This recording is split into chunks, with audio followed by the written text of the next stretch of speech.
There's a message spoken to children again and again that they get to be exactly who they are. Space is created for their big feelings, their mistakes, their learning moments. Their authenticity is celebrated. Their full expression is encouraged. But somewhere along the way, parents and caregivers absorbed a different message, that becoming a parent meant becoming something other than human.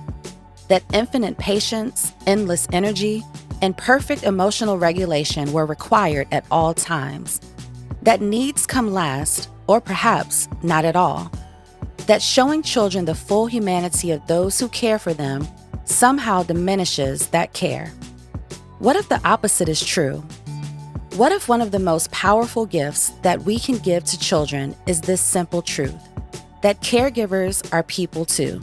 People with feelings, limits, needs, and yes, even mistakes. That authentic connection requires showing up not as flawless role models, but as real humans navigating life alongside the children in their care. This is not failure. This is not falling short. This is the foundation of genuine relationships. And one component of building that foundation is the need for boundaries. There is often a misunderstanding about boundaries, that they create distance, that they are barriers between caregivers and children, that setting limits means choosing oneself over the child. The truth moves in the opposite direction. Boundaries don't create distance. They establish the conditions for genuine, sustainable connections. When needs are constantly overridden to maintain endless availability, something is being taught, though perhaps not what is intended. Children learn that their needs matter more than anyone else's, that adults don't have feelings worth respecting, that love means self-abandonment, that it's not acceptable to have limits. This sets a foundation that will make it difficult for them to maintain their own boundaries later in life.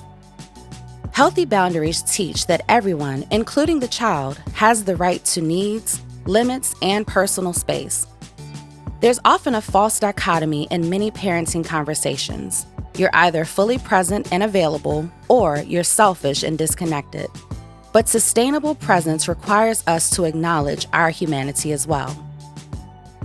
When we say, "I need a few minutes of quiet time before I can help you with that," or "I'm feeling frustrated right now because I've asked 3 times and I'm not being heard," we're doing something profound.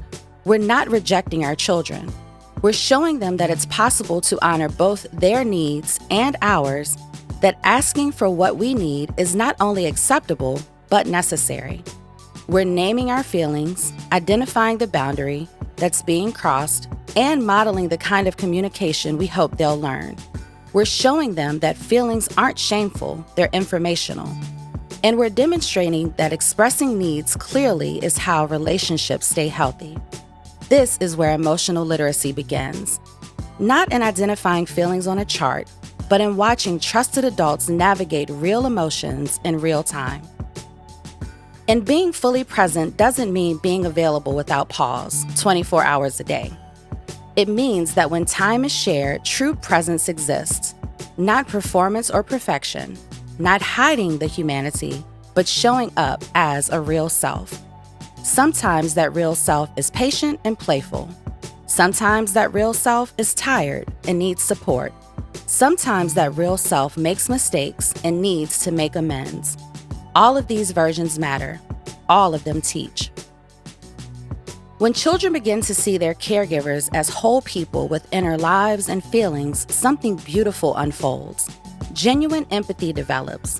Not the performative kind, sometimes demanded, but the real capacity to consider another person's experience alongside their own.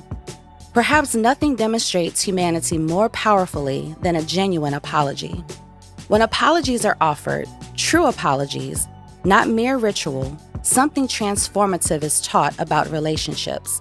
The lesson is this: making mistakes does not make someone a bad person. Taking responsibility for harm is how trust gets repaired. Everyone, regardless of role or authority, is accountable for their actions.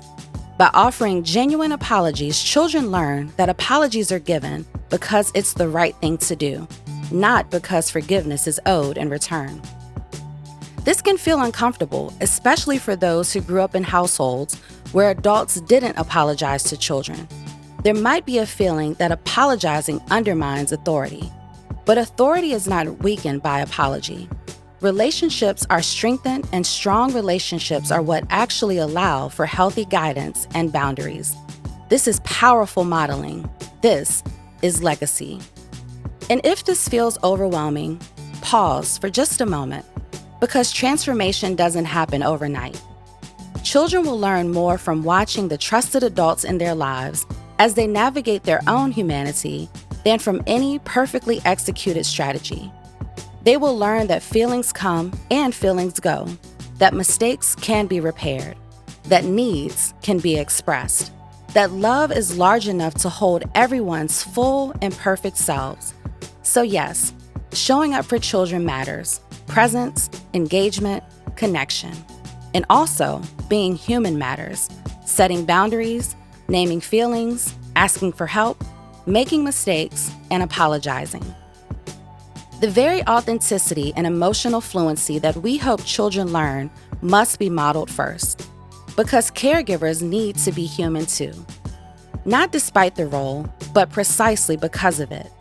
And in wholeness, messy, imperfect, real, a valuable lesson is taught, that children belong in the world exactly as they are, because the people who love them most show up exactly as they are too. Because when everyone gets to be fully themselves, that's when real connection happens. If you enjoyed this episode of the Caston Kids Collective, be sure to subscribe for even more family-focused, enriching, engaging, and educational content. Share with someone who you believe would benefit from this conversation. And be sure to check out our website at castonkids.com to learn more about the work that we do to empower families with resources to support their children's learning and development. Until next time, thank you for joining us today on the Caston Kids Collective.